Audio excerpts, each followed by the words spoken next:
Now it says I'm live. Good morning. It is currently, as this is being broadcast, I guess we could call it, uh, it is Wednesday, March 16th, 2022, Era Vulgara. Now, the period of time between March 16th and April 10th are considered by those who resonate with the thelemic magical formula to be considered in an informal way, I guess, the high holy days of Thelema. Now, when we think about the holy days as observed by other world religions traditionally over the years, over the centuries, over the aeons, it's a period of time where they sort of reenact the calendar of events that characterize the founding of the faith, if you will. So at the holy days of the Christian tradition, reenacts or observes or celebrates or tries to get in tune with the passion play of his betrayal and his trial and his tribulation and the eventual crucifixion and the events that supposedly occurred after the crucifixion. They're all celebrated, and conveniently they set aside 40 days that they call the Lenten period, or Lent, a 40-day period leading up to the resurrection, Easter Sunday. And there's some of these holy days are more holy than others, like the last 3 days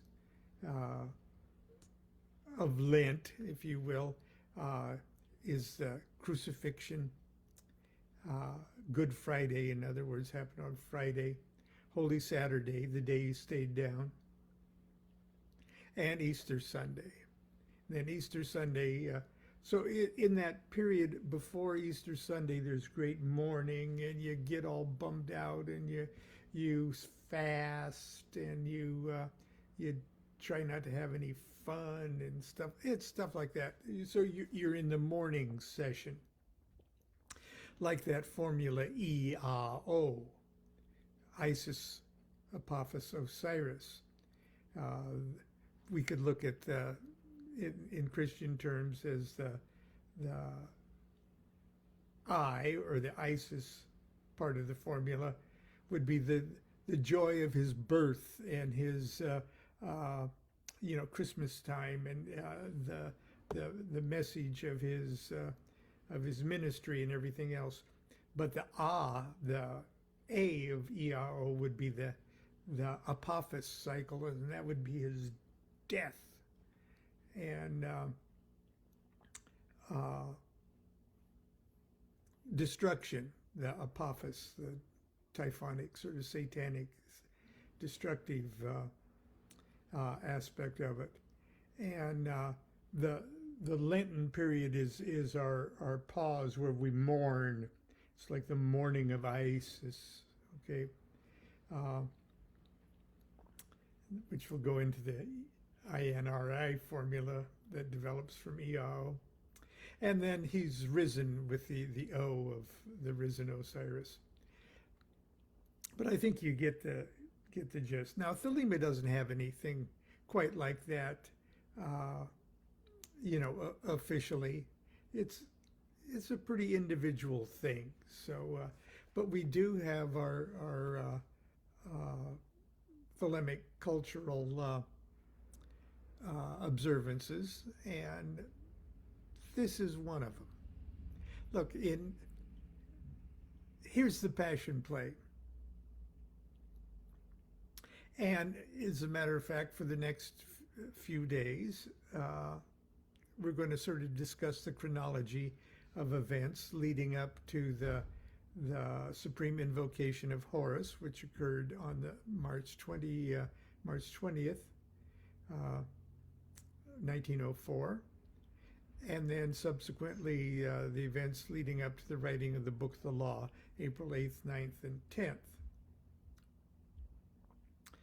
So if we turn our attention back, Crowley had a rollickingly wonderful, enlightening time in the Golden Dawn from like 1898 right up to a couple year period there. And Crowley being Crowley, he was the catalyst of the breakup of the Golden Dawn in 1904. And by is before that. By 1900, Crowley was disgusted with the Golden Dawn. The people let him down. The schism was just crazy. And even though he had personally wonderful illuminations through his experience in the Golden Dawn, he just couldn't understand why everybody else, how they could veil their glory so completely when they were out of the temple. But anyway, he'd given it up. Okay. Disgusted with it, and he figured, and he started to really meditate upon what was really important in life. So he was going through all sorts of personal changes and such. And I'm reading from The Equinox of the Gods by Crowley. All that he had attained, he abandoned. The initiations of the Kabbalah were cast behind him with a smile at his youthful folly. Magic, if true, led nowhere. Yoga had become psychology. For the solution of his original problem of the universe, he looked to metaphysics. He devoted his intellect to the cult of absolute reason. He took up once more with Kant, Hume, Spencer, Huxley, Tyndall, etc., etc., etc., and many another. While for his life, was he not a man? He got himself married during this period. He had a wife. He knew his duty to the race and to his own ancient graft thereof. He was a traveler, a sportsman. Very well then, live it. So we find that from November 1901, he did no practice of any kind until the spring of 1904, with the exception of a casual week in the summer of 1903, and an exhibition game of magic in the King's Chamber of the Great Pyramid in November of 1903, when by his invocations he filled that chamber with a brightness as of full moonlight. This was no subjective illusion. The light was sufficient for him to read the ritual by. Only to concede, there, you see it? What's the good of it? We find him climbing mountains, skating, fishing, hunting big game, and fulfilling the duties of a husband. We find him with the antipathy to all forms of spiritual thought and work which marks disappointment. Okay, so I'm skipping ahead a little.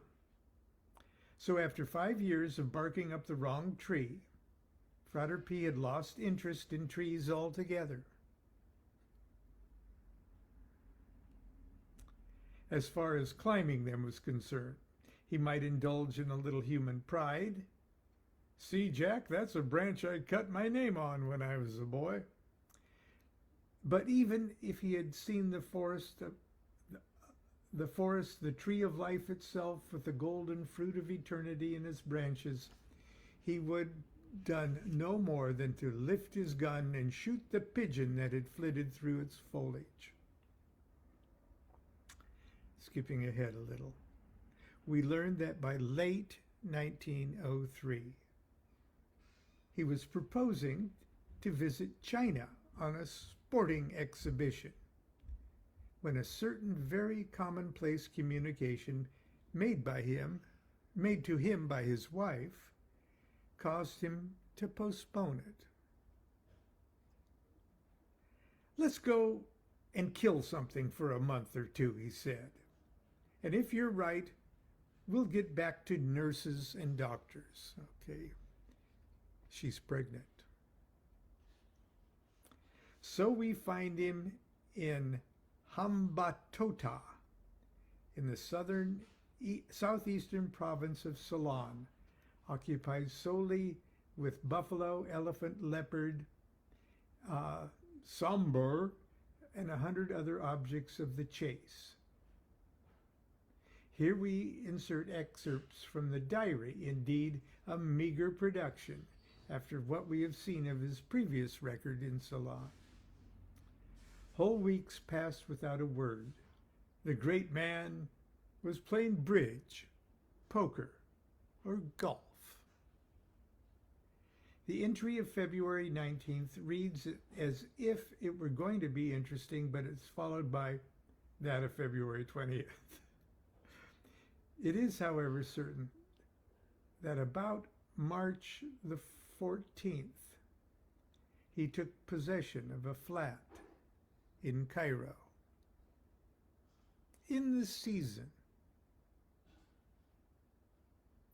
So that the entry of March 16th is dated from Cairo. So here is Crowley's notes here is this diary is extremely incomplete and fragmentary. Many entries, too, are evidently irrelevant or blinds. We omit much of the latter two types. This eventful year, 1903, finds me in a nameless camp in the jungle of southern province of Ceylon. My thoughts, otherwise divided between yoga and sport, are diverted by the fact of a wife. Okay, then he sort of backdates. January 1st, much of it's blotted out. Talks about missing a deer and a hare, and he's annoyed. Yet the omen is that the year is well for the works of love and union. He was doing either tarot or Yi Ching. But it's ill for those of hate. He might have even been using geomancy. Be mine of love, he said. Note that he does not add and union. January 28th, he embarked for Suez. February 7th, he arrived at Suez. February 8th, landed at Port Said. February 9th, to Cairo. February 11th, we don't know what this means, saw BFG and BFD. Even he doesn't know what that means. February 19th, to Helwan as Oriental Despot. You're going to love this. Apparently, he had assumed some disguise, probably with the intention of trying to study Islam from within, as he had done with Hinduism. Actually, we know what it was. He bought a bunch of really fancy clothes. Remember, Crowley was very wealthy at this time. He bought beautiful clothes, and he posed as Prince Keoa Khan from some, I don't know who he thought he was fooling here, but he dressed his wife up in just beautiful Oriental drag, and she was his Princess Urada, which means rose. And he figured he could get into more esoteric places if they treated him like a prince. And he hired this big Nubian guy and put him in a diaper and a turban and oiled him up and had him run in front of their carriage going, make way for Prince Keoa Khan and Princess Urada, maintaining a low profile in Cairo.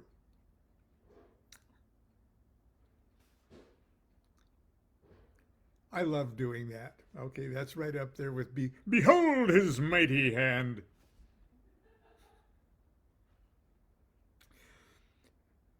February 20th, and here is, remember, this is perhaps the greatest magician of the 20th century. February 20th began golf.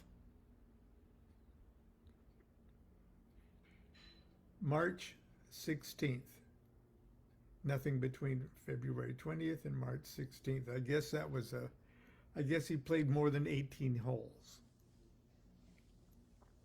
March 16th began INV, all caps, invocation. E-A-O.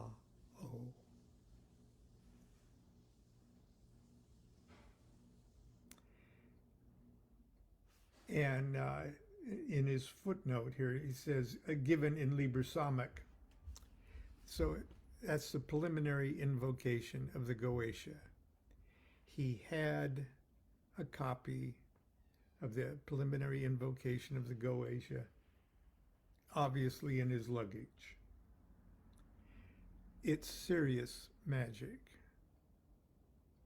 Probably the most serious magic that he had done since he washed his hands of the Golden Dawn. And it was on March 16th, a Wednesday like today,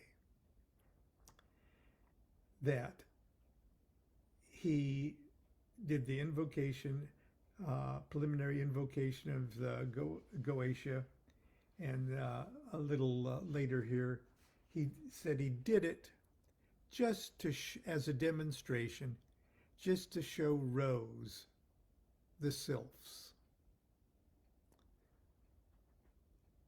I'm going to briefly read through, in honor of today, the preliminary invocation of the Goetia. Now,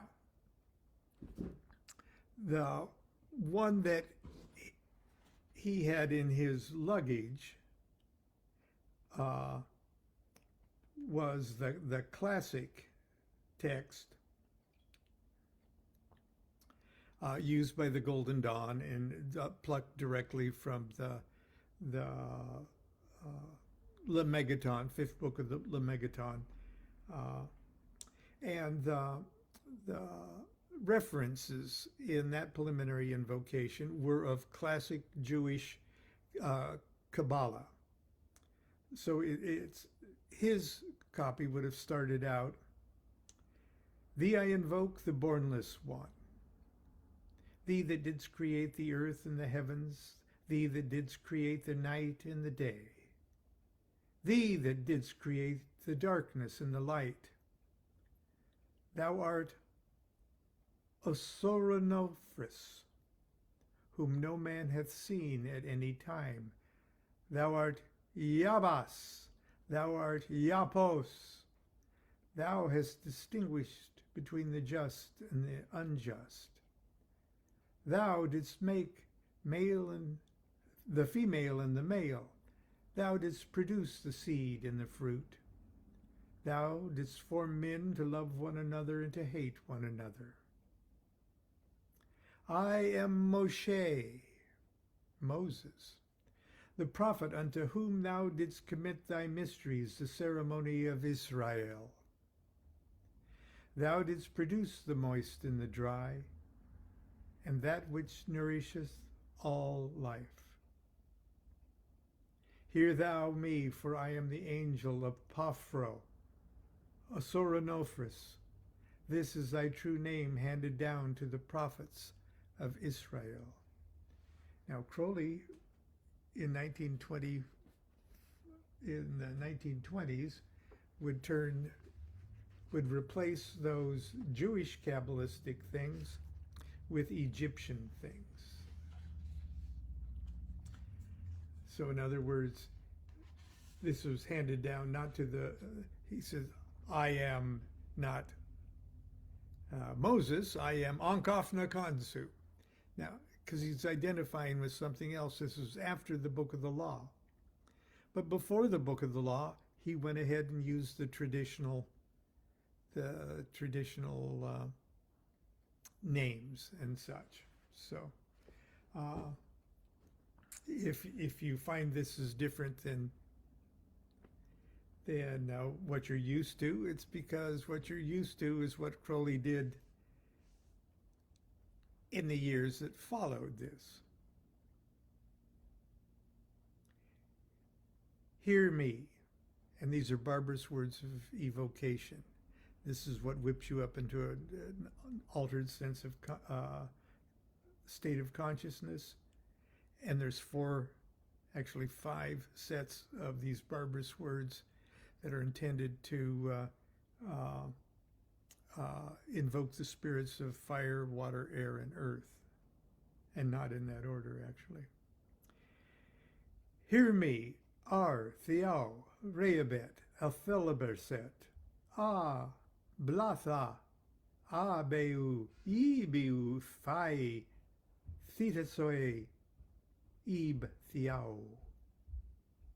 Hear me, and make all spirits subject unto me, so that every spirit of the firmament and of the aether, upon the earth and under the earth, on dry land and in the water, of whirling air and of rushing fire, and every spell and scourge of God may be obedient unto me.